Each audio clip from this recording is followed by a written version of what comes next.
యేసుక్రీస్తు పరిశుద్ధమైన నామంలో ఏర్పాటు చేయబడిన ఈ పునరుద్ధానపు ఆరాధనకి కూడి చేరి వచ్చిన దేవుని బిడ్డలైన మీ అందరికీ నా హృదయపూర్వకమైన ప్రేమ వందనాలండి.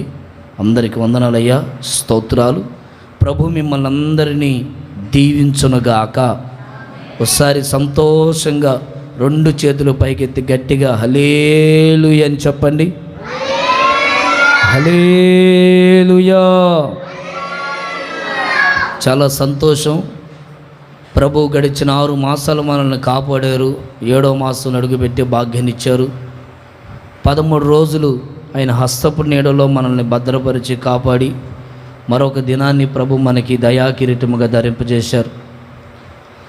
గడిచిన వారంలో ప్రభు మనకు ఒక చక్కటి వాగ్దానాన్ని ఇచ్చారు. ఒకసారి ఆ వాగ్దానాన్ని బైబిల్ ఉన్న వారందరూ మీ బైబిల్ తెరిచి చూడండి. రాజుల మొదటి గ్రంథం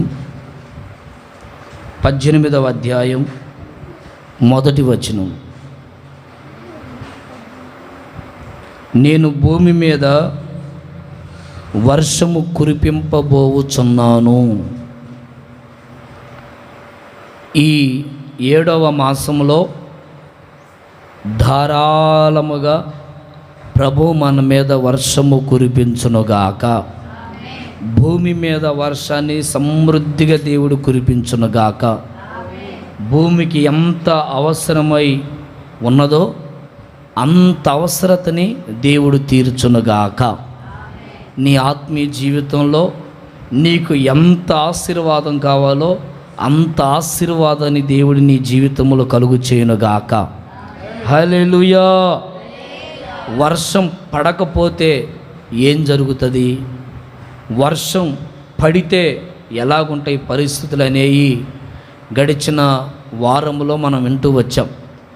మన పరిస్థితులన్నీ వర్షం లేకపోతే నేలంతా కూడా చీలిపోతుంది.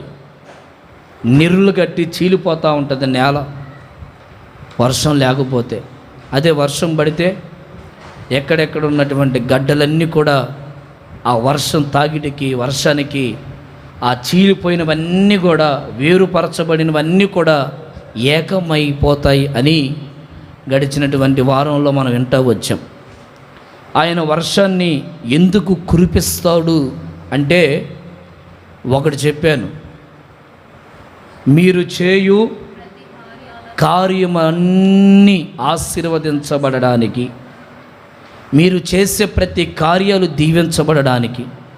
ఈ మాసంలో మీరు ఏది చేసినా ఆ చేసిన ప్రతి కార్యము ఆశీర్వదించబడునుగాక, దీవించబడునుగాక. రెండవది, ఆయన ఎందుకు వర్షాన్ని కురిపిస్తాడయ్యా అంటే భయభక్తులు కలిగిన అనుభూతిని మనకి నేర్పించడానికి. ఒక భయం, ఒక భక్తి మన జీవితంలో మనం నేర్చుకోవాలని ఆయన మన మీద వర్షాన్ని కురిపిస్తాడు. ఇంకా భయభక్తులతో నువ్వు జీవించలేకపోతున్నావా?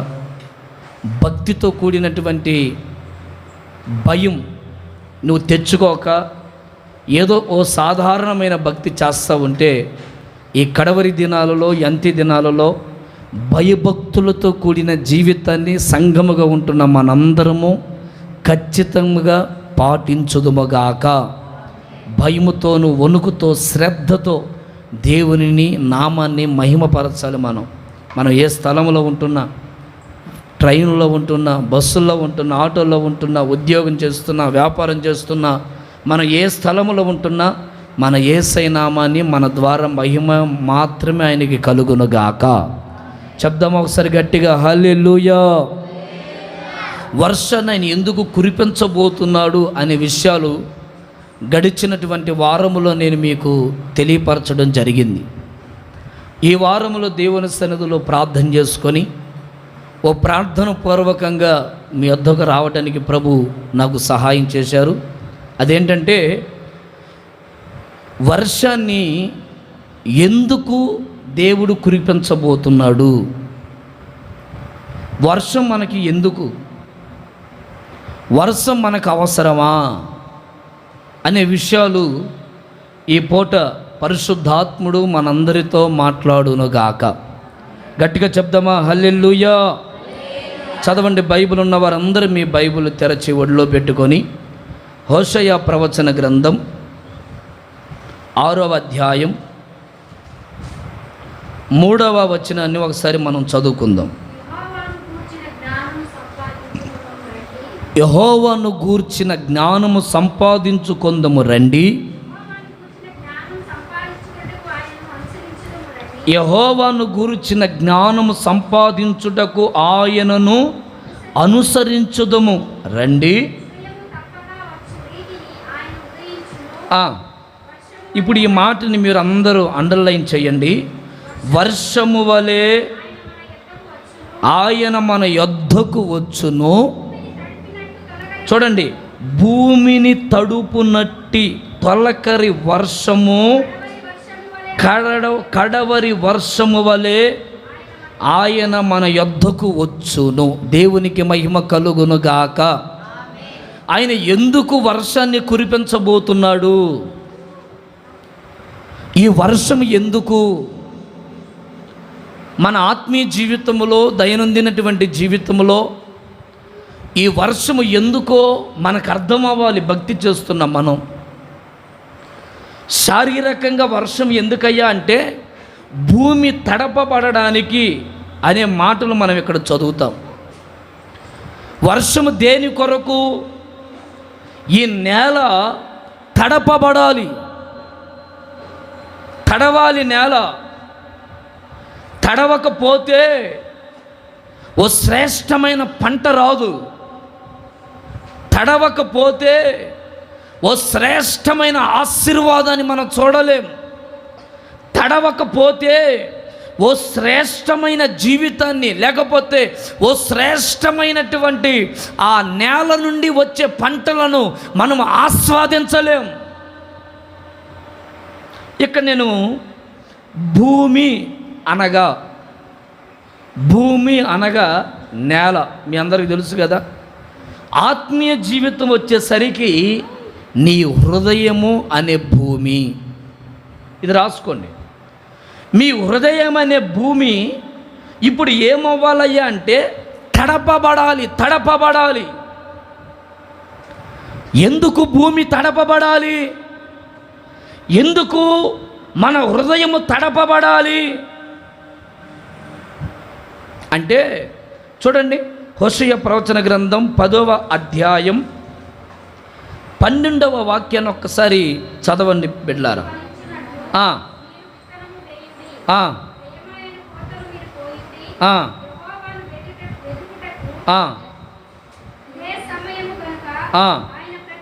చూడండి, ఆయన ప్రత్యక్షమై మీ మీద నీతి వర్షము కురిపించున్నట్లు ఇది వరకు ఎన్నడూ దున్నని బీడు భూములు దున్నబడడానికి వర్షము కావాలి. గట్టిగా చప్పట్లు కొడుతూ ప్రభునామాన్ని కనపరుద్దాం. హల్లెలూయా. వర్షము ఎందుకు కురిపించబడాలి అంటే బీడు భూములు దున్నబడడానికి. పొలాలు దున్నబడాలంటే ఈ పొలాలు ఏమైపోతున్నాయో తెలుసా? బీడిపోతున్నాయి. వర్షము లేని కారణాన్ని బట్టి, వర్షము లేని పరిస్థితిని బట్టి, వర్షము లేని అనుభవాలను బట్టి, వర్షము లేని కారణాన్ని బట్టి నేల ఏమైపోతుందో తెలుసా? నెరులుగా చీలిపోతుంది నేల. అందుకని బైబిల్ చెప్తుంది, బైబిల్లో ఉన్నటువంటి దేవుడు చెప్తున్నారు, ఈ నేల దున్నబడాలి. Praise the lord. నేల ఏమైపోవాలయ్యా అంటే దున్నబడాలి. ఏనండి, నా వైపు చూడండి. ఈ నేల దున్నబడుతున్నట్లుగా ఇప్పుడు మీ హృదయాలు ఏమైపోవాలయ్యా అంటే మీ హృదయాలు దున్నబడాలి.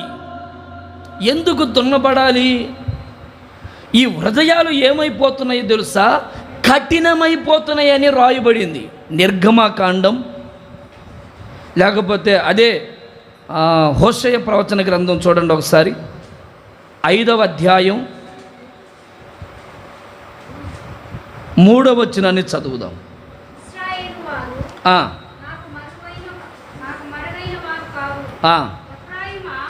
ఎఫ్రాయిము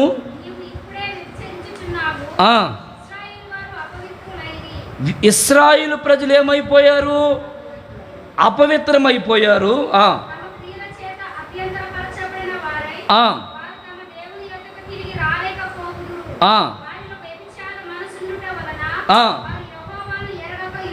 ఇప్పుడు ఇదే మాట అలాగే ఉంచి నిర్గమకాండం 9వ అధ్యాయం 34వ వచనం ఒక్కసారి చదవండి. 9:34.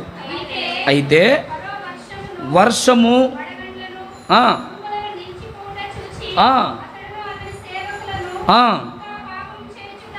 చూడండి, ఇంకా పాపము చేయుచు తమ హృదయములను ఏమైపోయారట?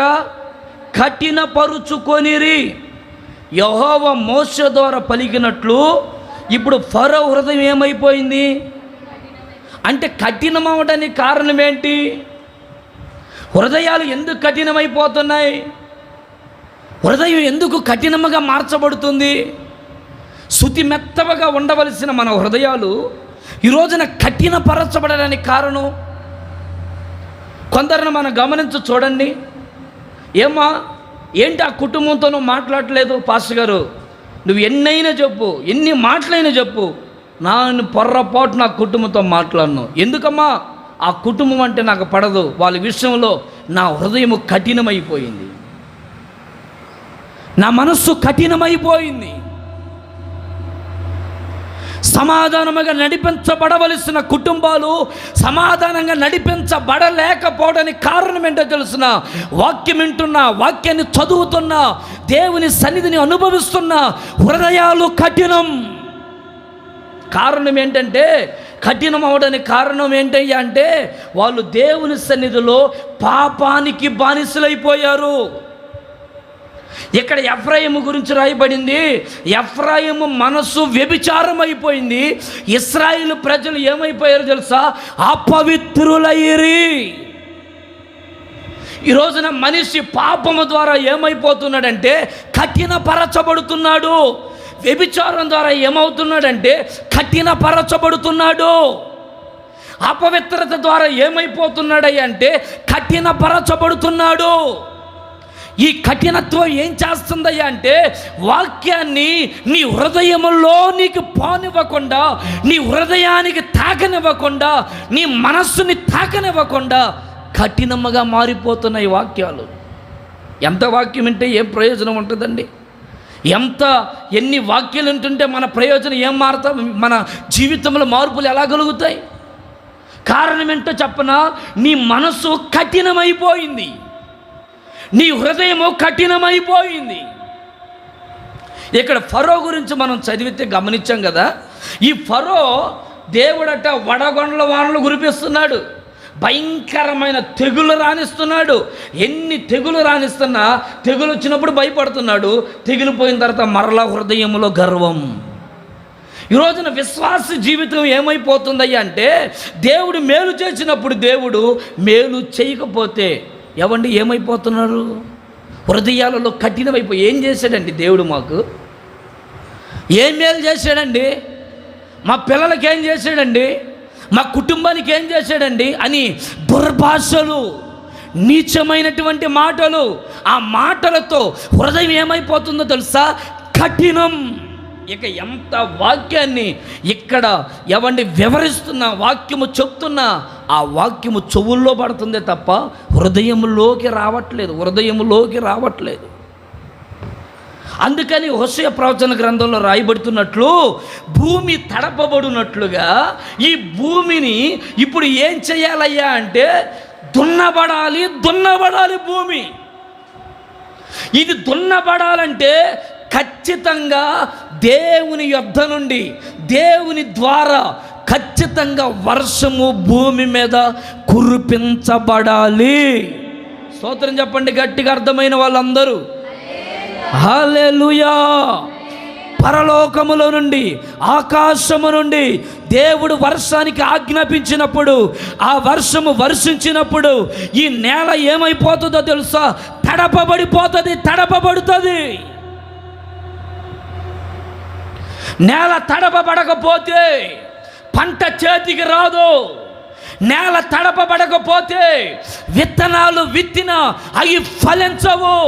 నేల తడపబడకపోతే రైతు ఎంత పని చేసినా, ఎంత కష్టపడ్డా, ఎంత ముందుకి అడుగు వేసినా తన అడుగులు తడబడమే తప్ప, తన ప్రయాసంతా ఆయాసముగా మారిపోవడమే తప్ప తన కన్నీళ్ళకి తగిన ప్రతిఫలం కలగదు. కారణం ఏంటో చెప్పనా? నేల తడపబడట్లేదు. నేల ఈరోజున విశ్వాసుల హృదయాలలో ఏమైపోయిందయ్యా అంటే వాళ్ళ హృదయాలు బీడుబారిపోయాయి. హృదయం అనే గర్వం, అహంభావముతో హృదయాలు కఠినమైపోయాయి. అపవిత్రతతో, అబద్ధాలతో, మోసముతో, వంచనలతో హృదయాలు ఏమైపోయావో తెలుసా? కఠినం. ఈ కఠినత్వం దేవుని వాక్యాన్ని కూడా వక్రీకరిస్తుంది. దేవుని వాక్యాన్ని కూడా విననివ్వకుండా త్రోసివేసేటట్లు చేస్తుంది దేవుని వాక్యం. అందుకే ఇప్పుడు మరలా ఆయన ప్రవచనపూర్వకంగా అంటాడు, మీరు దున్నబడేటట్లుగా, మీ పొలాలు దున్నబడేటట్లుగా నేను వర్షము వలె మీ యొద్దకు రాబోతున్నాను. ఎందుకయ్యా మీరు మా మీదకి వచ్చేది, మా యొద్దకు వచ్చేదంటే ఇప్పుడైనా మీరు ఫలిస్తారేమోనని, ఇప్పుడైనా ఫలభరితమైన జీవితాన్ని జీవిస్తారేమోనని, ఇప్పుడైనా మీ పంటనిస్తుందేమోనని, ఇప్పుడైనా మీ పొలములో వేయబడుతున్న విత్తనాలకి తగిన ప్రతిఫలము కలుగుతుందేమోనని వర్షములాగా నేను మీ యొద్దకు రాబోతున్నాను. నా ప్రియ దేవుని బిడ్డలారా, ఆయన ఈ మాసములో బీడు బారిపోయిన ప్రతి పొలములన్నీ దున్నబడునుగాక, మన హృదయాలు దున్నబడునుగాక. అందరు నోరు తెరిచి ఒక్క మాట అనండి, ప్రభువా నా హృదయము, కఠినమైన నా హృదయము నీ వాక్యము ద్వారా దున్నబడునుగాక. హల్లెలూయా. చూడండి, ఇర్మియా ప్రవచన గ్రంథం క్లుప్తంగా నేను చెప్పి ముగిచ్చేస్తాను. ఇర్మియా ప్రవచన గ్రంథం 4వ అధ్యాయం 3వ వచనం ఒకసారి చదువుతారు. యూదా వారికిని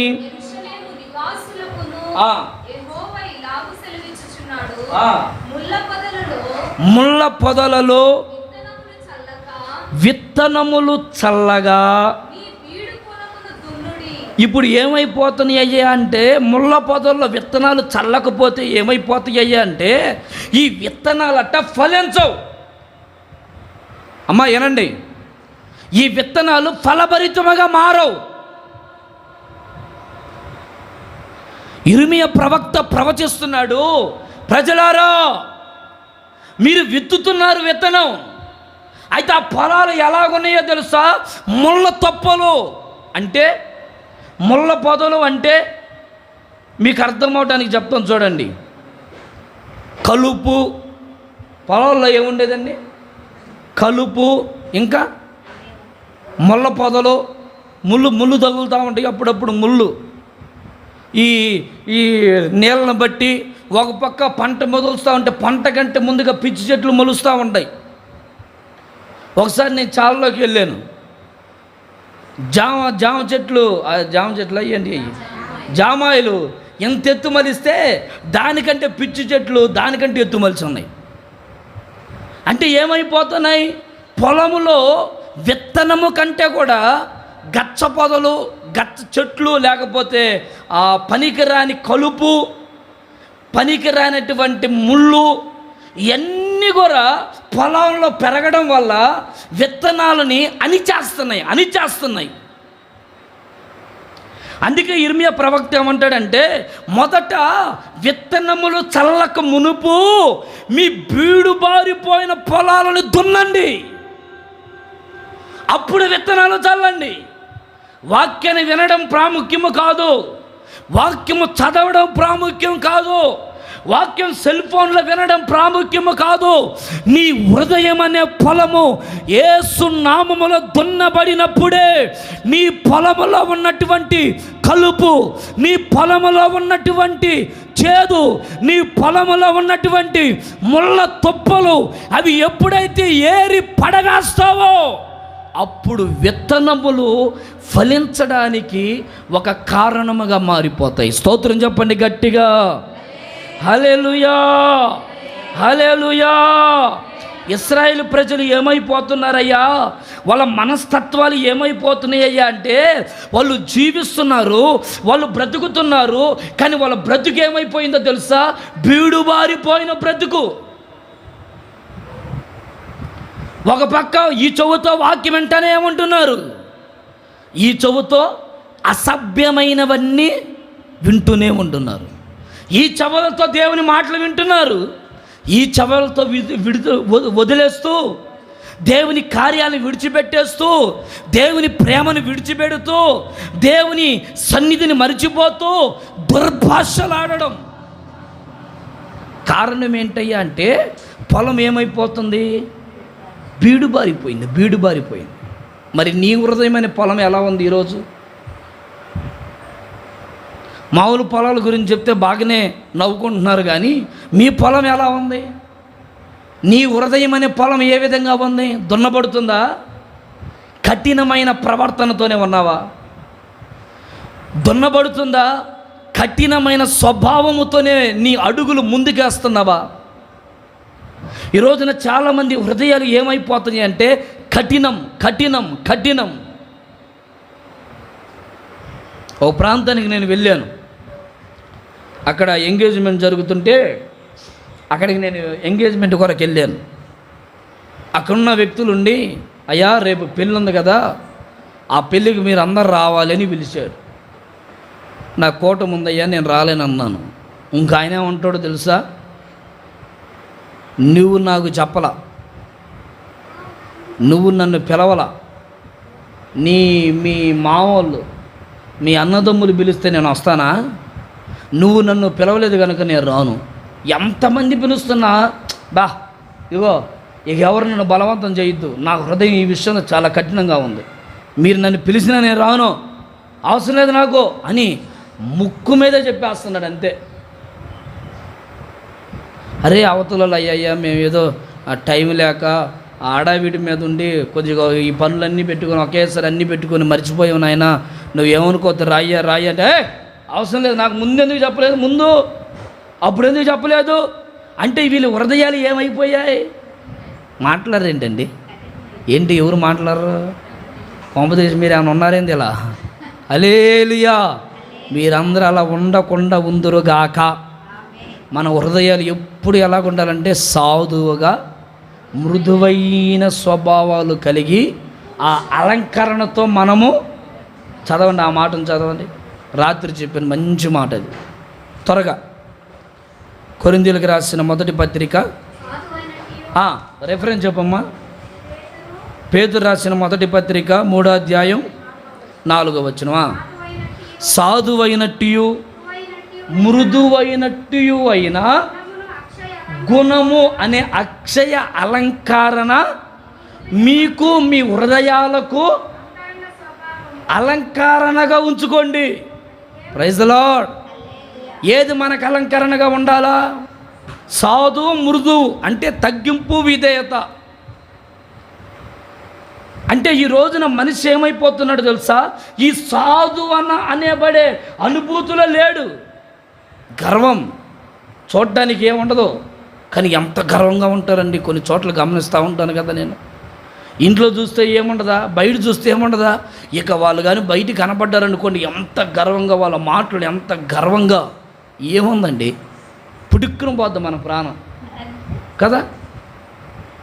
ఓరగట్ట బుడగ ఎగురుతావు, అబ్బా ఎట్ట కొడతా ఉన్నాడు, పాటిని పగిలిపోయింది. అయ్యో బుడగ పగిలిపోయింది. బుడగ ఓరగట్ట కళ్ళ ముందు చూస్తుంటేనే పగిలిపోయింది. బుడ పగిలిపోయినట్టు మన ప్రాణాలు కూడా అంతే గాల్లో ఎగిరిపోతాయి. దీని కొరక నీ హృదయాన్ని అంత కఠినపరుచుకుంది. ఈ తుచ్చమైన వాటి కొరక నీ హృదయాన్ని అంత కఠినపరుచుకొని భక్తి చేస్తుంది. దేని కొరకు నీ హృదయం కఠినమవుతుంది? నా దేవుని ప్రియులారా, దేవుని సన్నిధిలో ఒక దైవజనుడిగా నేను కోరుకుంటున్నాను, మీ హృదయాలు కఠినపరచబడకుండా సేద్యము చెయ్యబడాలి. మీ హృదయాలు ఎందుకు మీ హృదయాలు సేద్యపరచబడాలి అంటే, హృదయము కఠినముగా ఉందనుకోండి, దేవునికి, సేవకునికి, కుటుంబానికి, దేవునికి, సేవకునికి, కుటుంబానికి ఉపయోగపడవు. హృదయం కఠినంగా ఉందనుకోండి, ఉపయోగపడవు. అయ్యో దేవుని పని ఉందట, ఈరోజు దేవుని పరిచర్య ఉందట, ప్రార్థన ఉందంట, లేకపోతే సేవకుడు పిలిచేదట, సేవకుడు అక్కడికి రమ్మన్నాడట, లేకపోతే ఫలానా చోట కుటుంబం అంతా కలిసి ప్రార్థన చేసుకుంటున్నారట అంటే ఈ విషయాలన్నీ కూడా హృదయము కఠినమైపోతే పొర్రపాటున వాళ్ళకి వినబడవు. చూడండి, హృదయాలలో కఠినం ఉన్నప్పుడు ఎవ్వరికి ఉపయోగపడవు. నువ్వు నీ గర్వమే నేను అణిచేస్తుంది. ఇర్మియా ప్రవచన గ్రంథం 13వ అధ్యాయంలో గడిచిన వారంలో నేను మీకు చెప్పాను, వారు గర్వపడి ఆ గర్వం వారిని ఏం చేసిందో తెలుసా? వాన కొరవకుండా అడ్డుపడిపోయింది గర్వం. వాళ్ళ పాపం అనే గర్వం వాళ్ళు ఏం చేస్తుందో తెలుసా? నేల ఎండిపోయేటట్లు చేసింది. ఇర్మియా ప్రవచన గ్రంథం 13వ అధ్యాయం అంతా మీరు చదవండి. 14వ అధ్యాయంలో 4వ వచనంలో ఏం రాస్తాడంటే, తలదించుకొని సిగ్గుతో అవమానముతో తన చెంగులతో తలలు కప్పుకున్నారట, సిగ్గుగలిగి. అయ్యో, మేము దేవుని బిడ్డలమని చెప్పుకుంటున్నాము కానీ మాకెంత అవమానం కలిగింది పాస్టర్ గారు. మేము చర్చికి వెళ్ళే వాళ్ళమే కానీ మాకెంత అపజయం కలిగిందయ్యా. మా ఇంట్లోనే శోధన, మా ఇంట్లోనే అవమానం, మా ఇంట్లోనే రోగాలు, మా ఇంట్లోనే దరిద్రత, మా ఇంట్లోనే సమస్యలు, ఒకదాని తర్వాత ఒకటి. కారణం ఏంటో చెప్పనా? నీ హృదయము దున్నబడలేదు. ప్రియ దేవుని బిడ్డలారా, నీ హృదయము దున్నబడని అంతవరకు నీవు గర్వించి గడ్డి మేసంత వరకు కూడా పొర్రపాటున నీ నేల తడవదు. నీ హృదయం అనే గర్వాన్ని విడిచిపెట్టినప్పుడు, నీ కఠినమైన మనస్తత్వాన్ని విడిచిపెట్టినప్పుడు, సాధువైన మనసుగా నువ్వు మారినప్పుడు నీవు అనేకులకు ఉపయోగపడే పాత్రగా దేవుడు నిన్ను మలుచుకుంటాడు. గట్టిగా చెప్పండి, స్తోత్రం కలుగునగాక, స్తోత్రం కలుగునగాక, స్తోత్రం కలుగునగాక. మార్కు సువార్త 4వ అధ్యాయం 18వ వచనం 19వ వచనంలో ఏం రాయబడిందంటే, ముళ్ళ తుప్పలు. ఈ ముళ్ళ తుప్పలు అంటే అక్కడ ఇంటికి వెళ్ళినాక మీరు చక్కగా చదువుకోనండి, ఇహలోక చింతలు. ముళ్ళ తుప్పలు అంటే ఏంటమ్మా? ఏది ఒకసారి తలలో పైకెత్తి నా వైపు చూస్తూ వినండి. ముళ్ళ తుప్పలు అంటే ఏంటి? ఇహలోక చింతలు అంటే ఈరోజు ఈ లోకంలో మనం బతుకుతున్న ఏం తినాలి, మన పిల్లలకి ఏం తేవాలి, మన కుటుంబంలో ఏం కావాలి, అయ్యో అప్పులైపోయాయి, అయ్యో రేపు ఏం కూర తెచ్చుకోవాలి, అయ్యో రేపు ఏం ఫంక్షన్ చేసుకోవాలి అంటే ఈ చింత ఏం చేస్తుందో తెలుసా? మానసికంగా నిన్ను కృంగుదలలోకి నడిపిస్తుంది చింత. అయ్యో నా పిల్లల పరిస్థితి ఏంటి, అయ్యో నా భర్త పరిస్థితి ఏంటి, అయ్యో నా భార్య పరిస్థితి ఏంటి, అయ్యో నా పిల్లలు బలహీనలతో ఉన్నారే, సమస్యలతో ఉన్నారే, పిల్లలేమో ఎదుగుతున్నారే, వాళ్ళ వివాహాల విషయాలు ఎలా, వారికి ఇల్లు లేదే, వాళ్ళకి చక్కటి వివాహం చేయాలి, కాలేజీలో చేర్పించాలంటే డబ్బు అవుతుంది ఎలా అనే చింతలు మానివేయాలా. ఎందుకయ్యా? యేసయ్య అంటారు, మీ చింత యావత్తు నా మీద వెయ్యండి. ఎవరి మీద మోపాలి మన భారం? యేసయ్య మీద మోపాలా, యేసయ్య మీద మోపాలా. అప్పుడు నువ్వు తేలిగ్గా మార్చబడతావు. ఈ రోజున మనిషి ముళ్ళ తుప్పలు అనే అనుభవంలో నీ పొలము దున్నబడలేక, లేకపోతే బీడుబారిపోవడానికి కారణం ఏంటో తెలుసా? చింత. కొంతమంది స్టేటస్లు పెట్టుకుంటా ఉంటే నవ్వు వస్తూ ఉంటుంది నాకు. ఏ స్టేటస్లు పెట్టుకుంటారు? అన్ని బాధపడే స్టేటస్లు పెట్టుకుంటూ ఉంటారు. అప్పులు పాలైన వాళ్ళు పెట్టుకునే స్టేటస్ ఏంటంటే, ఇక నీ కర్మ ఇదే, కాలం కలిసి రాలేదు, ఇంకేదో కొటేషన్లు ఉంటాయి, అవి పెట్టుకుంటా ఉంటారు. లేకపోతే సినిమాల్లో డైలాగులు ఉంటాయి చూసారా, డైలాగులు, ఒరే నీ కర్ర మింతారా అంటే ఇక అలాంటి డైలాగులు పెట్టుకొని బాధలు పడ్డం ఏంటండి? అసలు నీకెందుకు చింత అంటే నువ్వు ఇంకా ముళ్ళ తొప్పలు ఉన్నాయి, నీలో ముళ్ళ తొప్పలు ఉన్నాయి. ఇంకా నువ్వు చింతపడుతున్నావంటే నీ పొలంలో ఏముందో తెలుసా? పొలము బీడు బారిపోయి ముళ్ళ పొదలున్నాయి. రెండవది ధన మూలమైన మోసం. ఏంటయ్యా అంటే ధన మూలమైన మోసం అంటే డబ్బు ద్వారా కలిగే మోసాలు. ముళ్ళ తప్పులు అంటే దేనికయ్యా సాదృశ్యం చెప్పనా? ఒకటి చింతలు, లోకం ఎప్పుడు అదేంటి ఇదేంటి, ఏం చేయాలా ఏంటి, ఆ రోజు పరిస్థితి ఏంటి, ఎందుకు నా జీవితం ఎలా అయింది, అయ్యో అమ్మో అయ్యో, ఈ చింత ఇంకా పొలము బీడు బారిపోయేటట్లు చేస్తుంది. రెండవది ధనం, డబ్బు సంపాదించాలి. ఈ డబ్బు ఏం చేస్తుంది అంటే మోసపరుస్తుంది. జాగ్రత్త. దేవుడు మనకిచ్చిన పనిని బట్టి నువ్వు నీతిగా సంపాదించు, దాంట్లో తప్పేమీ లేదు. నీ కష్టానికి తగిన ప్రతిఫలం ఖచ్చితంగా దేవుడు నీకు అనుగ్రహం, అంతటితో తృప్తిపడు. కానీ కొంతమంది ఈ రోజున ఏమైపోతున్నారో చెప్పనా? డబ్బు సంపాదించడానికి రకరకాలుగా ఇళ్లలో పడి దొంగతనాలు చేయడం, ఇళ్లలో ఉన్నవన్నీ అమ్ముకోవడం, ఎవరైనా బంగారం పెట్టుకుంటే చెవులు కోసేసి బంగారాలు అమ్ముకోవడం, అంటే డబ్బు కొరకు పిచ్చి పనులన్నీ చేస్తున్నారు. ఎవరిని మోసం చేస్తున్నావు? ఒక పక్క తల్లిని, కొత్తగా పెళ్ళి అయిందండి ఒక కుర్రోడికి, పెళ్ళై 10 రోజులు కాలేదు, అమ్మాయి పెట్టుకొని వచ్చిన బంగారం మొత్తం కుదడు పెట్టాడు యేసునామంలో. మొత్తం కుదడు 10 రోజుల్లో. ఇంకెందుకో వాళ్ళ అమ్మగారి ఇంటికి పిలిచారు. అప్పుడు అమ్మగారు ఏమి లేకుండా దండలు తడుగు పెట్టింది. ఏమ్మా బంగారం ఏడుందమ్మా అంటే వాళ్ళ భర్త అంటాడు, బంగారం అంతా కొట్లో భద్రంగా దాచిపెట్టాను. ఈ అమ్మాయి ఒంటి మీద ఉంటే ఇప్పుడు దొంగలు ఎక్కువైపోయారు, అందుకని ఎక్కడ దాచిపెట్టాడంట? కొట్లో, ఆ షాపులో భద్రంగా దాచిపెట్టి ఇన్ని సంవత్సరాలైనా నేను నెల కట్టుకుంటా ఉంటాను, ఎన్ని సంవత్సరాలు జాగ్రత్తగా అక్కడే ఉంటుందని. అంటే ఏమైపోయింది? డబ్బు గురించి చెయ్యని కూడని తప్పులు చేయడం, చెయ్యకూడని మోసాలు చేయడం, చెయ్యకూడని తిప్పలు రకరకాల సమస్యలు.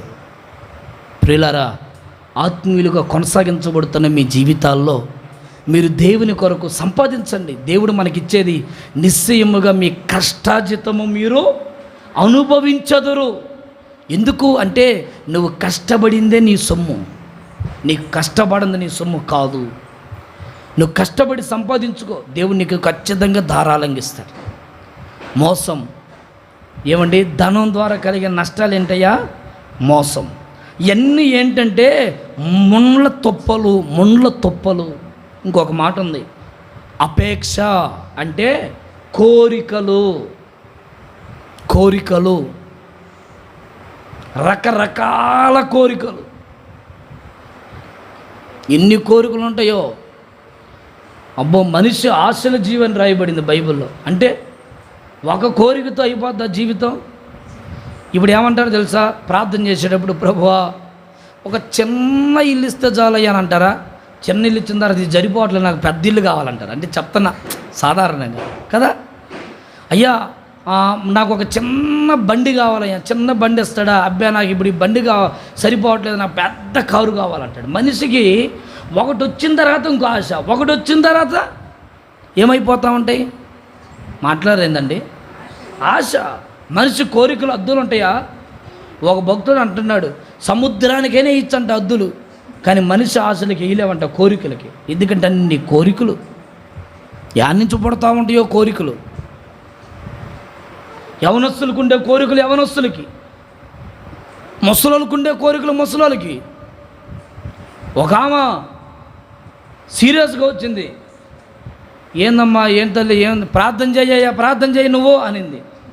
ఇంద్ర ఇంత సీరియస్గా వచ్చి ప్రార్థన చేయమని, అమ్మ దేని గురించి చేయమంటావు? కళ్ళు బాగా కనబడట్లేదు, ఈ కళ్ళు చుక్కడాలు తీయించుకోవాలా, అవి బాగా కనబడేటట్టుగా తేట కనబడేటట్టుగా ప్రార్థన చేయి అని.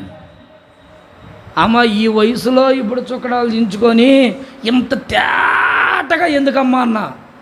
ఆ సీరియల్ సరిగ్గా కనపడలేదు, మసక వస్తుందండి సీరియల్ మసక కనపడుతుందని ఇప్పుడు ఏమో చుక్కడాలు దించుకొని తేటగా కనపడాలంటే ఏం కళ్ళు. వాళ్ళకుండే కోరికలు వాళ్ళకి, అంతే కదా. పిల్లలకి, చిన్నపిల్లలకు ఉండే కోరికలు ఎన్ని ఉంటాయో వాళ్ళకి.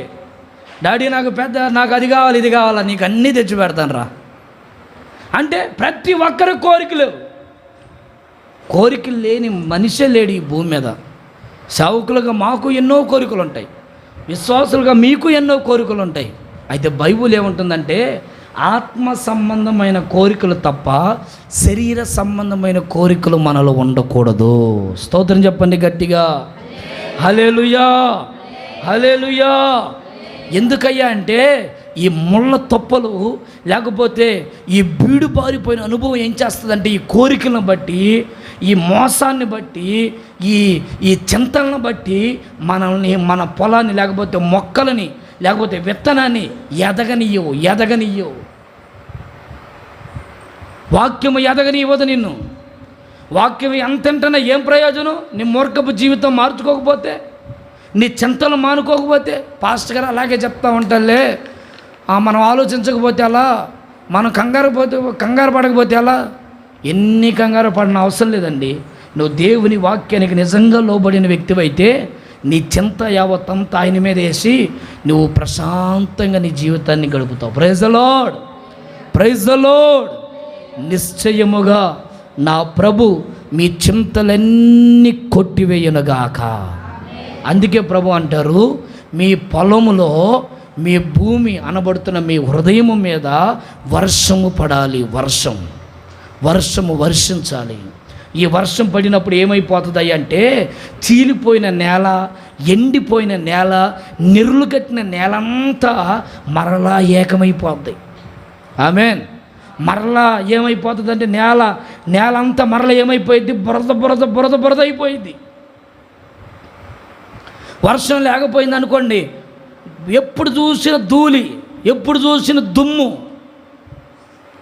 ఎప్పుడు చూసినా ఏదో ఒక పోరాటం. అదే వర్షం పడింది అనుకోండి, ఇక ఆ దుమ్ము ఉంటుందా? వర్షం ఏం చేస్తుందమ్మా? దుమ్మంతటిని బురద చేసేస్తుంది యేసునామములో. హల్లెలూయా. యోబు ప్రవచన గ్రంథం 38 వచనంలో ఆ మాట ఉంది. ఇంటికి వెళ్ళి నాకు చదవండి.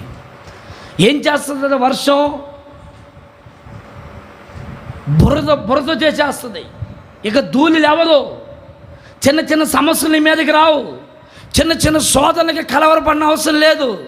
చింతకి ఆలోచనలు, మోసము, ఇలాంటి దుర్భాషలతో కూడిన జీవితము మన జీవితంలో ఉండని అవసరం లేదు.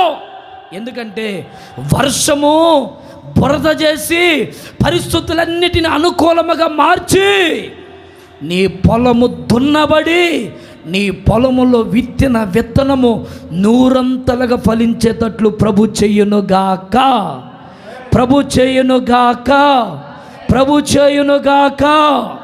హల్లెలూయా. నిశ్చయముగా బీడు బారిపోయిన ప్రతి పొలము, కఠినమైన ప్రతి హృదయము మాంసపు హృదయముగా మారిపోవునుగాక. అందుకు కావాలి వర్షం.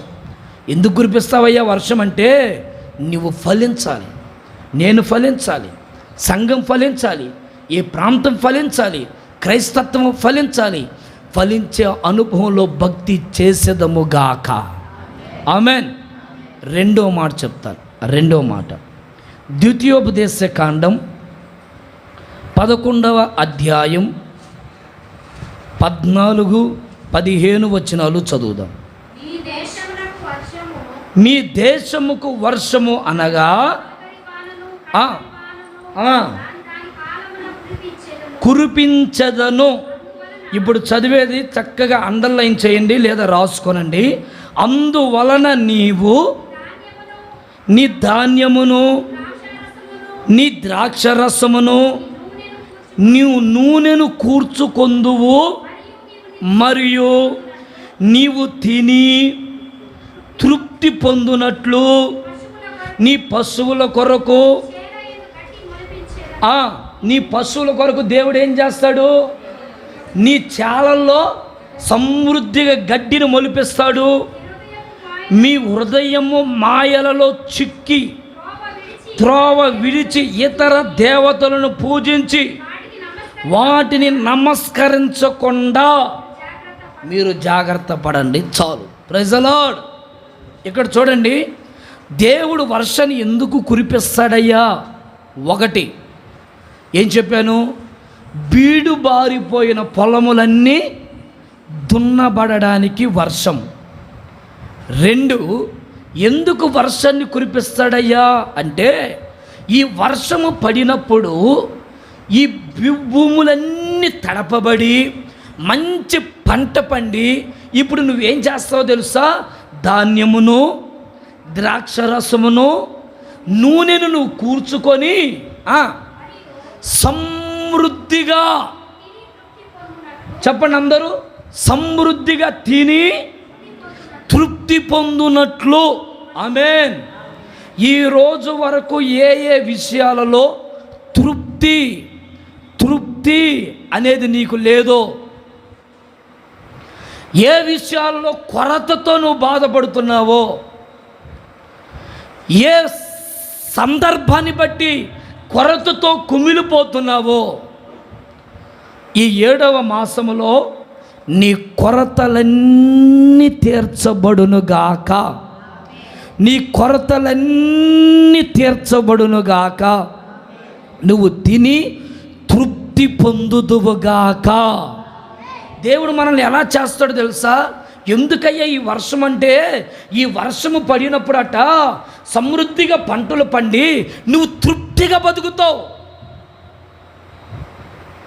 ఈరోజున మనిషి తృప్తి లేని జీవితాన్ని జీవించడానికి కారణం వర్షం లేకపోవడం. ఆత్మీయతలో చూడండి, భక్తిలో విశ్వాసి తృప్తిగా ముందుకి వెళ్ళలేకపోవడానికి కారణం వాక్యం అనే వర్షము, తొలకరి వాన అనే వర్షము కురిపించబడక పోవడం వల్ల. దేవుని వాక్యము మీ మీద కురిపించబడుతున్నప్పుడు ఆ వాక్యాన్ని మీరు కూర్చుకోవాలి. ఆ వాక్యాన్ని చక్కగా మీరు మీ హృదయం అనే పలకల మీద శ్రద్ధగా రాసుకోవాలి. లేదా ఒకవేళ మీరు చదువుకున్న పిల్లలైతే చక్కటి నోట్బుక్ ఒకటి పెట్టుకొని చెప్పబడుతున్న వాక్యాన్ని చక్కగా రాసుకుంటూ ఉంటే, ఆ రాసుకోవడం వల్ల ఏం కలుగుతుందో తెలుసా? మరలా మీరు ధ్యానించడానికి మనసు కలుగుతుంది. ఎంతంత పెద్ద బ్యాగ్ వేసుకొని మోస్తున్నాడు మా వాడు, ఎంతంత పెద్ద బ్యాగ్, ఎట్ట వంగిపోతున్నాడు బ్యాగ్ మోస్తా. ఏందిరా బాబు అంటే, ఏం డాడీ నాకు తలకాయ నొప్పి వస్తుంది అంటున్నాడు.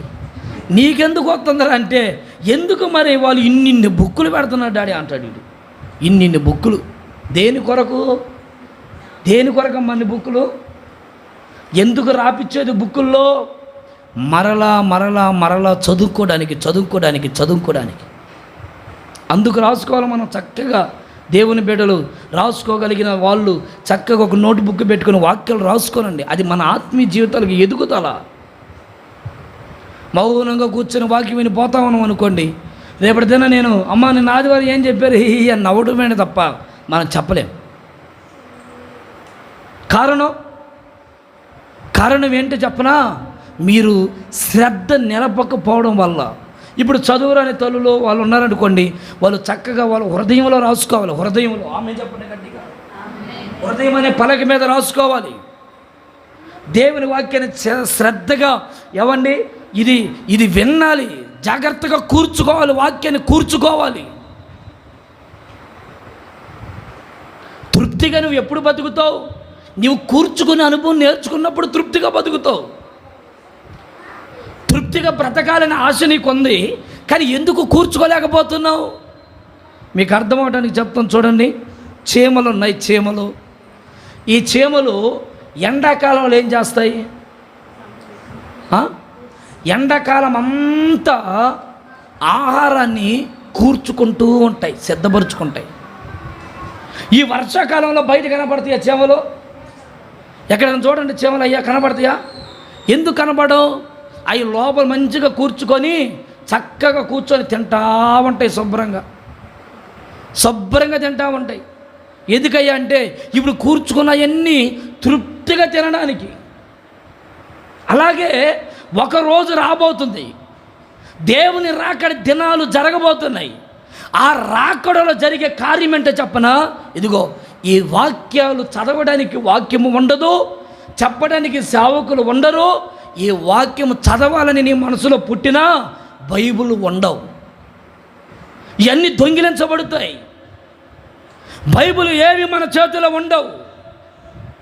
ఒకవేళ అక్క నీకు కీర్తనలో ఆ మాట గుర్తుందా అని ఒకరు మాట్లాడుకోవడానికి కూడా సమయం ఉండదు, సందర్భాలు ఉండవు.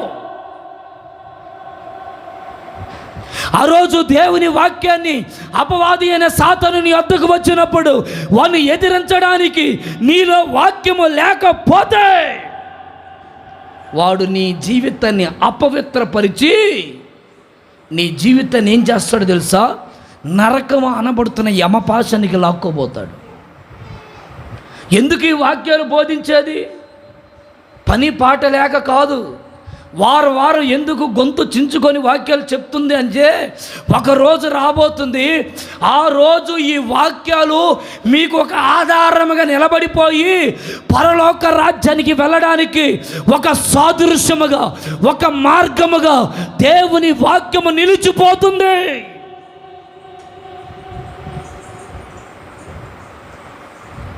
సండే స్కూల్ పిల్లలకి ఎందుకు కంఠస్థ వాక్యాలు చెప్పేది? టీచర్లకు పని పాట లేక కాదు. వచ్చే రోజు ఆదివారం కదా, ఈరోజు ఆదివారం ఇంకా 8 గంటలకు సండే స్కూల్ స్టార్ట్ ధనంగా అప్పుడు తీసుకొని చూసుకుంటారు టకటక. రే ఏం చెప్పారా మళ్ళీ వాళ్ళు మనల్ని అడుగుతారని అప్పటికప్పుడు పట్టుకొని ఎలాగూ ప్రార్థన చేయుచుండవలను, అడిగిన వెంటనే ఎలాగూ ప్రార్థన చేయుచుండవలను.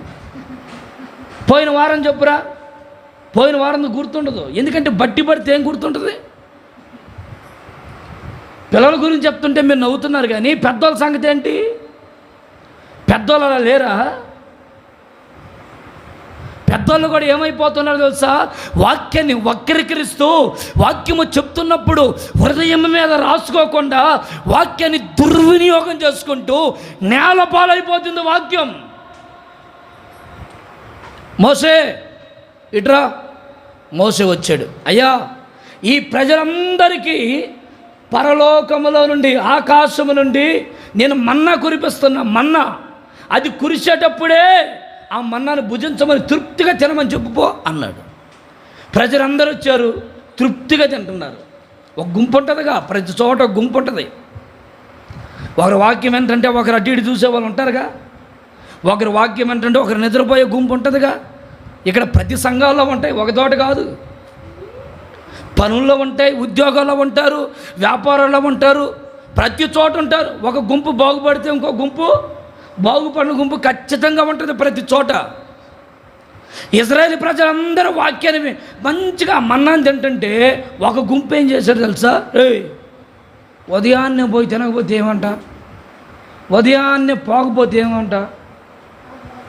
ఆయన చెప్పినట్లుగానే మనం చేయాలా? ఆయన చెప్పినట్లుగానే మనం రాసుకోవాలా?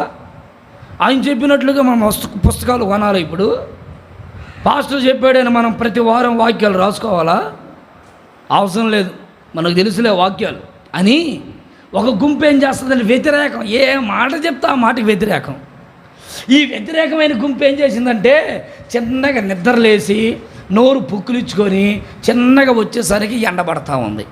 ఈ ఎండకేమైపోయిందట? మన్నంతా, అందరు చెప్పండి, మన్ను అయిపోయింది. అంటే నేల పాలు అయిపోయింది మన్న. చూడండి, మీకు గుర్తుంటే ఆ రిఫరెన్స్ చదవండి త్వరగా.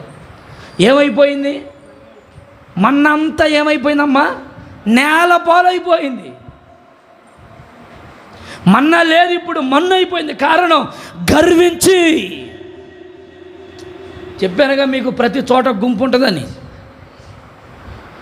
10 మంది కన్యకలు నూనె పోసుకుంటారా బాబు అంటే 10 మంది కన్యకలు ఒక 5గురు ఏం చేశారు? నూనె తెచ్చుకున్నారు. కొంతమంది మాకు తెలియదేంది నూనె సంగతి, నువ్వు చెప్తే వినాలా? మాకు తెలియదేందండి ఈ రెఫరెన్స్లు, నువ్వు చెప్తే మేము చదవాలా అన్నట్లు.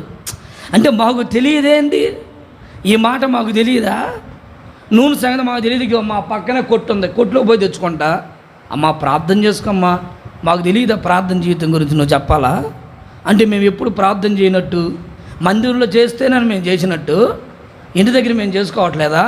అంటే ఈ వ్యతిరేకమైన గుంపు అది. మీకు అర్థమవుతుందా లేదా? చూడండి, 5 నూనె డబ్బాలు పట్టుకొని వస్తే ఇంకొక 5 ఊపుకుంటా వచ్చారు. ఏమి లేదు వాళ్ళ చేతులు, చెప్పండాక ఏందాకా మాట్లాడరా? ఏమి లేదు అంటే కూర్చుకునే అనుభవం. ఎలా తృప్తిగా బతుకుతారు? అరే ఒక 5 తెచ్చుకున్నారే, నేను ఎందుకెట్టు ఉండాలి, నేను కూడా ఇలాగుంటే బాగుంటుంది కదా. అరే వీళ్ళేంట్రా ఇంత భక్తి చేస్తున్నారు, నేను కూడా ఇలాగుంటే బాగుంటుంది కదరా. వీళ్ళేంటి ఇంత మోకాళ్ళ మీద నిలబడి ప్రార్థన చేస్తున్నారు, నేను కూడా నిలబడి ప్రార్థన చేస్తే బాగుంటుంది కదా. కూర్చుకునేది ఇంకెప్పుడండి మనం అలవాటు చేసుకునేది భక్తిని? ఇంకెప్పుడు మన ఆత్మీయ జీవితాన్ని మనం దేవునికి అప్పగించుకునేది? సరే చెప్పింది మీకు అర్థం కాలేదు అనుకోండి, ఎవరినైనా చూసైనా భక్తి నేర్చుకోవాలి కదా. ఈ 5 విడవబడ్డారని వాక్యంలో రాయబడింది. అది ఎంతో బాధకరం కదా. యేసు ప్రభు రాకడ గురించి సూచనలు చెప్తా ఒక ఆయన పొలానికి వెళ్ళాడు, ఒక ఆయన ఎక్కడున్నాడు? పొలం నుండి ఇంటికి వెళ్తున్నాడు. ఒక ఆయన మిద్ది మీద ఉన్నాడు, ఒక ఆయన మిద్ది మీద నుంచి ఇంట్లోకి వెళ్తున్నాడు. ఎందుకు? అరే బాబు రాకడ వచ్చిద్దామా జాగ్రత్త. ఒక ఆయన పడుకున్నాడు, ఒక ఆయన ఏమో ఎత్తబడ్డాడు. దేనికి ఎత్తబడ్డాడు? నిద్రాత్మ కదా. పొలంలో ఉన్న ఆయన ఎత్తబడ్డాడు, ఇంటికి వచ్చి ఆయన ఎత్తబడలా. ఒరే ఇప్పుడు దాకా పొలంలో ఉన్నాను కదరా, వాడు ఎత్తబడ్డాడు, నేను ఎత్తబడలేదంటే దేవుడు ఏ క్షణం వస్తాడు ఎవరికి? అయ్యా పలానా రోజు వస్తాడని నేను చెప్పినా ఆయన రాడు, పలానా రోజు ఆయన చెప్తినా ఆ రోజు రాడు. నీవు నేను అనుకునే క్షణంలో ఆయన రెప్పపాట్లు వచ్చిపోతాడు. ఆ రెప్పపాట్లో నీవు నేను మనందరం ఎత్తబడుతుము గాక. అంటే నీవు నేను ఎంత కూర్చుకోవాలి భక్తిని. అరే ఒక చీమలు సామెతగా అందగడతా అంటాడు కదా, చీమలు చూసి నడతను నేర్చుకో సోమరి.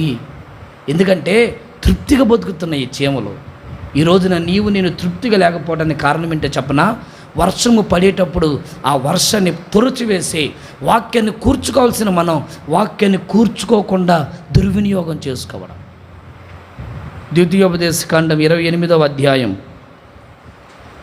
12వ వచనం. 28:12 యెహోవా ఈ దేశం మీద వర్షము దాని కాలమందు కురిపించుటకు ఆకాశము తన మంచి ధననిధిని తెరుచును. ఇప్పుడు చూడు, నీవు అనేక జనులకు అప్పిచ్చదవు కానీ అది దేవుడు మనల్ని తృప్తిగా ఎప్పుడు మారుస్తాడయ్యా అంటే, వర్షం మన మీద పడినప్పుడు మనం ఏమైపోతుందో తెలిసిన, మనం ఇస్తాం అనేకులకు అప్పు, మనం అప్పు చేయం. ఆమెన్ చెప్పండి గట్టిగా. మీరు అప్పు ఇచ్చే బిడ్డలుగా మారుదురుగాక. ఆమెన్. మనం అప్పు చేయకూడదు చేస్తున్నాములో. ఒకవేళ ఏదైనా సందర్భాన్ని బట్టి అప్పు చేసినా ఆ అప్పు ఎక్కువ రోజులు ఉండకుండానే తక్కన మనం తీర్చేసుకోవాలి. Praise the lord, praise the lord. అయితే ఇప్పుడు అప్పు, అసలు అప్పు గురించి మాట్లాడితే ఈరోజంతా పట్టుద్ది. కానీ కొందరికి దేవుడు కృప అండి, అది దేవుని కృప. నేను నిజంగా చెప్తాను, ఎవరిని అడిగినా కానీ ఇట్టిని ఇచ్చేస్తారు డబ్బులు. ఎవరు మళ్ళీ ఆయన అప్పులు చేస్తున్నాడు సంగతి తెలుసు, ఇవ్వట్లేదని తెలుసు, అయినా కానీ అడిగిన వెంటనే ఊరంతా అప్పులు చేస్తూ ఉంటాడు.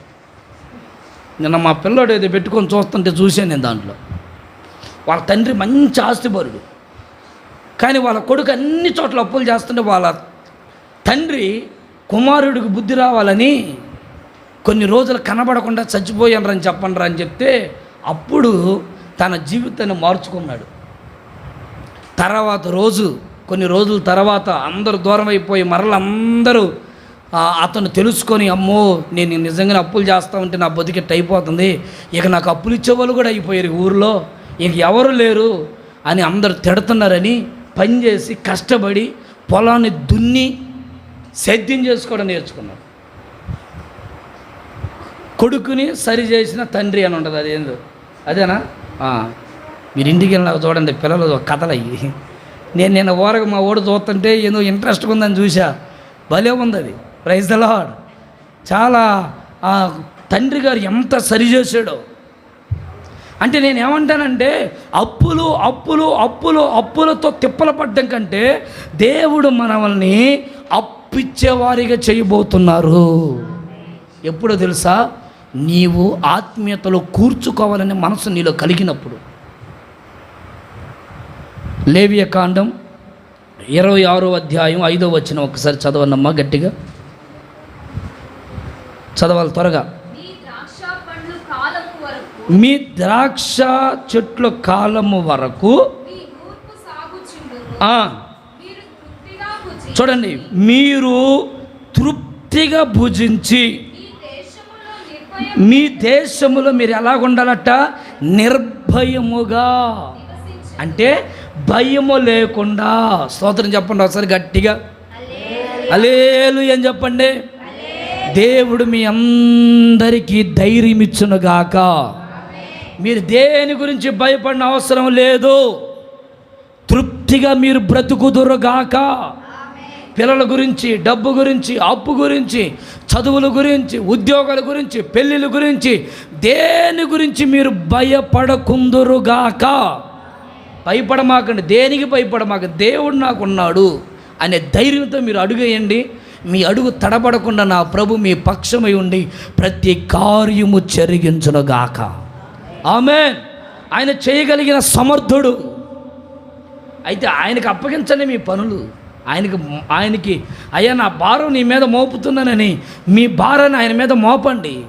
అప్పుడు ఖచ్చితంగా ప్రతికూల పరిస్థితులన్నీ అనుకూలముగా మారిపోవునుగాక. ఆమేన్. ఆర్థిక ఇబ్బందులు ఉండవు, అప్పుల బాధలు ఉండవు, రోగాల బాధలు ఉండవు, సమస్యలు ఉండవు, శోధనల బాధలు ఉండవు, కన్నీళ్ళ బాధలు ఉండవు. అయ్యో ఈ కార్యం జరగలేదే, పిల్లలు ఎందుకు ఇలా అయిపోయారే అని నువ్వు కన్నీళ్ళు కార్చవలసిన పని లేదు. ఎందుకయ్యా అంటే నీవు నీ మీద ధారాళముగా వర్షము పడుతున్నప్పుడు నీవు కూర్చుకునే అనుభవంలో ఉన్నావు గనుక, అంటే సమకూర్చుకునే అనుభవంలో నువ్వు నేర్చుకుంటున్నావు గనుక, తృప్తిగా బ్రతికే అనుభవంలో నువ్వు ఉంటున్నావు గనుక, తృప్తి కలిగిన బిడ్డ దేని గురించి చింతపడడు. Praise the lord, praise the lord. ఇప్పుడు 10 లక్షలు ఉన్న కుటుంబంలో 10,000 అప్పు అయింది. 10 లక్షలు ఉన్న వ్యక్తి 10,000 గురించి భయపడతాడా? ఎందుకు భయపడ్డు? ఎందుకు భయపడ చెప్పండి? ఇంట్లో డబ్బు ఉందరా బాబు, అది తీసుకుని 10,000 నోటు అటు ఇసిరాయి అంటారు. అలాగే దేవుని ఆశీర్వాదాలు నువ్వు కూర్చుకున్నావు అనుకో, సమస్య ఏది నిన్ను కలవరపరచదు. యేసయ్యను సంపాదించుకో, యేసయ్యనే నీ సొత్తుగా మార్చుకో. ఆయన లేకపోతే నేను లేను అని యేసయ్య నాకు, యేసయ్యకు నేను అన్నట్లుగా నీ జీవితాన్ని ఆయనకి అప్పగించుకో. అప్పుడు అప్పగించుకున్నప్పుడు యేసయ్యలో ఉన్న సమృద్ధి అంతా నువ్వు అనుభవించదువుగాక. ఆమేన్. ఆయనలో ఉన్న సమృద్ధి మనం అనుభవించాలి ప్రియులారా. ఆయనలో ఉన్న సమృద్ధిని మనం సంపూర్ణంగా అనుభవించుదుముగాక. ఒక మాట చదవండి, సామెతల గ్రంథంలో నేను ముగించబోతున్నాను. 12-14వ వచనం. సామెతల గ్రంథం 12వ అధ్యాయం 14వ వచనం. ఒకడు తన నోటి ఫలము చేత తృప్తిగా మేలు పొందును. చూడండి, ఎవరి క్రియల ఫలము ఇక్కడ ఎవరైపడిందంటే ఒకని నోటి ఫలము చేత ఏం బ్రతుకుతారట? తృప్తిగా. అంటే నీ ఇంట్లో నువ్వు తృప్తిగా బ్రతకాలంటే నీ నోరు ఏమవ్వాలా అక్క? నీ నోరు ఏమవ్వాలా? నీ నోరు బాగుండాలా, అప్పుడు నువ్వు తృప్తిగా బతుకుతావు. నోరు బాగలేకపోయింది అనుకోండి, తినే అన్నము కూడా దొరకట్లా. కొన్ని చోట్ల నేను గమనిస్తూ ఉంటానా, కొన్ని ఊర్లలో మీటింగులు గట్ట వెళ్తూ ఉంటామా, మంచిగా శుభ్రంగా కోడలు అత్తకి మంచిగా అన్నం వేసుకొని వస్తూ ఉంది. ఈ అత్త ఏం చేసిందంటే కోడలకి కూర అన్నం సీడిపోతుంది, అన్నం ఏం సరిగా ఉడకలేదు అని కూరగా కసురుతూ ఉంటుంది. సరే సేవకులు మేము వచ్చినప్పుడైనా మామూలుగా ఉండద్దు, మేము వచ్చినప్పుడు కూడా అబ్బా ఏంది ఇట్లా ఉంది పాస్టర్ గారు, నేను వండలేదు, నా కోడలు నిందే సీడిపోయింది, ఈసారికి ఎట్టగడ తినండి అయ్యా అంటుంది మాతో. సరేలేమ్మా బాగానే ఉంది తల్లి, మంచిగా పప్పు వేసుకొని మంచిగా రాగి సంగట్లాగా ఉందిలే, మంచిగా బాగానే ఉందిలే, మా ఇబ్బంది ఏం లేదంటే అబ్బా మా కోడలు అమ్మాయి తలకాయ ఎట్టుంది నీకు అని రకరకాలుగా మా ముందు తిడుతుంది. ఇక చూసి కోడలు తిప్పింది.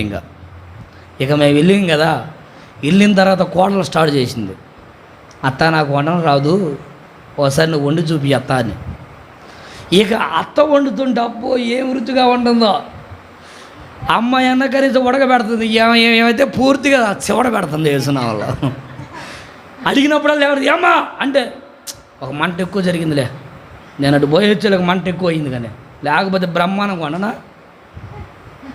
అంటే మనిషి ఏమైపోతున్నాడో చెప్పనా. ఇక తర్వాత సాక్ష్యం చెప్పారులే వాళ్ళు, లేకపోతే మాకేట తెలుసు ఇవన్నీ. అయ్యా ఇది జరిగిందయ్యా, తర్వాత ఇంకా మా కోడలను కూడా కూతురులాగా చూసుకోవడం మొదలుపెట్టినప్పుడు కాపురం బాగుపోయిందని. అంటే కుటుంబాలు బాగుపడాలంటే నీ నోరు ఏమవ్వాలా? నోరు కొంచెం ఏం పెట్టాలా? రాత్రి చెప్పాను కదా, కళ్ళెం పెట్టుకోవాలి నోటికి. అప్పుడు నోరు కళ్ళెం పెట్టుకుంటే నోటి ఫలము చేత తృప్తిగా బతుకుతావు. ఆమేన్. ఈరోజు భలే చేసేవారు నాకు వంట అంటే, రెండో రోజు అడగకముందే తెచ్చిపెట్టుద్ది, అంతేనే కదా ప్రేమ. అదే కానీ ఏం తక్క ఇట్లా చేసావు అన్నాను అనుకో, రెండో రోజు చికెన్ తెచ్చుకున్నా వాళ్ళు దారింగా ఎందుకులే ఆయన తెచ్చినా కానీ వంకలు పెడతా ఉంటాడు, మనమే తిందాలని. నేనే ఇంకా వచ్చుద్దురా అక్క అని నేను కూర్చుంటే ఆమెకు వచ్చింది లేదు, నేను తినింది లేదు. అంటే నేను అనేది ఏంటంటే మీకు అర్థం అవడానికి చెప్తున్నా, అంటే నవ్వుకుంటారని ఏదో రెండు మాటలు. అంటే నేను అనేది ఏంటంటే మన నోరు బాగుందనుకోండి, అబ్బా పాస్టర్ గారు ఈరోజు నన్ను బాగా వండారు అన్నాడు, రెండో రోజు నేను బాగా వండాలని ఆశ కలుగుతూ ఉంటుంది. భర్త అన్నం తినేటప్పుడు కొంతమంది పాస్టర్లు చెప్తూ ఉంటారు, మంచిగా ఏం చేయాలంటమ్మా, ఏదో అక్క నేను తిన్నావా, మంచిగా భార్య వండి తీసుకుని వచ్చిందంటే, ఈరోజు భలే చేసేమైన వంట అంటే ఇక మనిషి అన్నం కూడా తిందో, అబ్బా తిందో, అమ్మ కొద్ది తినమ్మా, నువ్వు తినయ్యా, అయ్యా నువ్వు తింటే చాలయ్యా నాకు, అయ్యా బాగదా కొద్దిగా అమ్మ నాకు వద్దు తల్లి, నేను ఏదో నోటి మారుతాను కానీ నాకు వద్దమ్మా, లేదయ్యా తినయ్యా అంటే ఆనందం, ఎంత ఆనందంగా ఉంటుంది వాళ్ళకి. నీ నోరు జాగ్రత్త, అందుకు చెప్తున్నా నేను ఈ మాట. అదే నీ నోటితో కానీ దుర్భాషలు ఆడేవనుకో, నువ్వు ఏది విత్తుతావు అదే వస్తుంది. అందుకే నోటి వాక్కు జాగ్రత్త, తృప్తిగా మీరు భుజించుదురుగాక. ఆమేన్ హల్లెలూయా.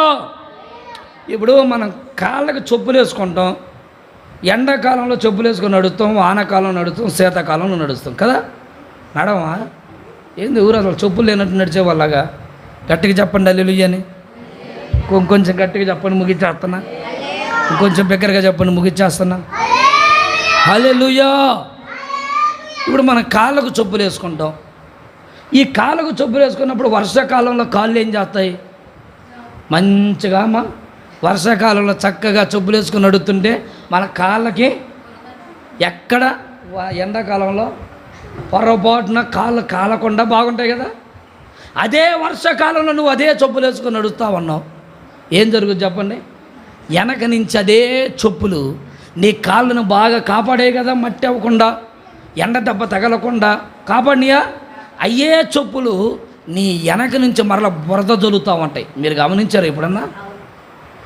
నేను ఒకసారి తెల్ల ప్యాంట్ వేసుకొని తెల్ల చొక్క వేసుకొని చాటుబరిలో మీటింగ్ జరుగుతుంటే వెళ్తున్నా, నాకేం తెలుసు ఈ చెప్పుల వల్ల నాకు తెలియదు అప్పటిదాకా. నేను అడవిడిగా కోటమంటే ఇంకా చూడు ఎట్ట నడుస్తా ఎట్ట ఊడ్చుకుంటా వెళ్తున్నా. ఇంటికి వెళ్ళాక ప్రైజ్లో బాగున్నారంటే బాగున్నామయ్యా అనింది. అక్కలు బాగా పలకరించారు.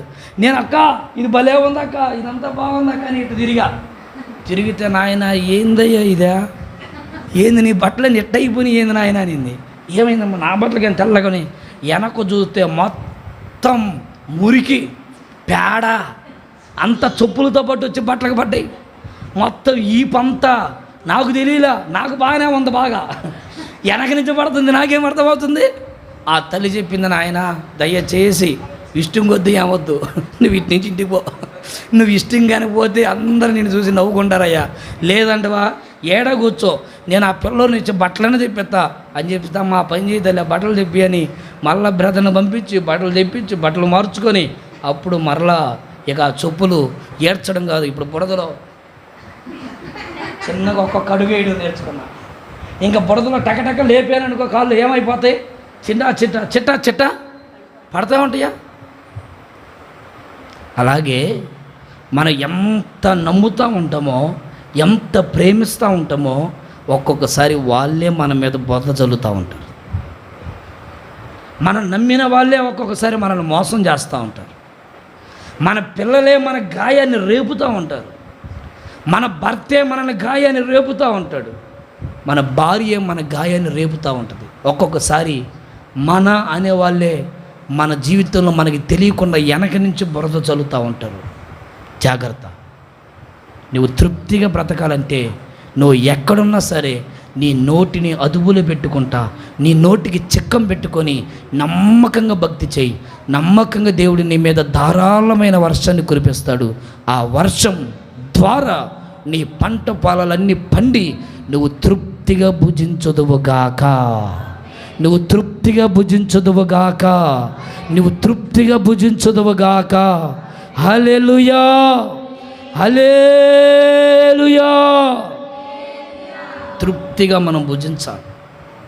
ఏ విషయంలో తృప్తి లేదో ప్రభుని అడగండి. ఏలియా గురించి మీరు ఎన్నో సందర్భాల్లో చూశారు కదా.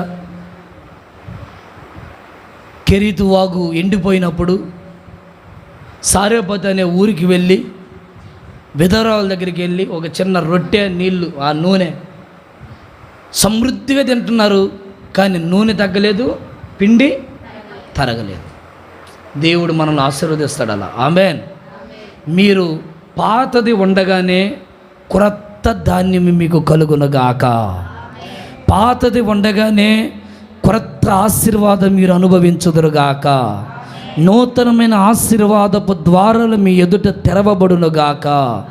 తృప్తి పొందడానికి కావలసిన సమృద్ధి నా ప్రభు మీ గుడారాల్లో కలుగు చేయనుగాక. తృప్తి కలుగునట్లు మీ అడుగులు తడబడకుండా స్థిరపరచబడునుగాక. తృప్తిగా మీరు ముందుకి నడిపించబడుదురుగాక. మీరు తృప్తిగా నడిపించబడినట్లు ధారాళమైన వర్షం మీ మీద వర్షించునుగాక. అందరూ మోకరించండి, ప్రార్థన చేసుకుందాం.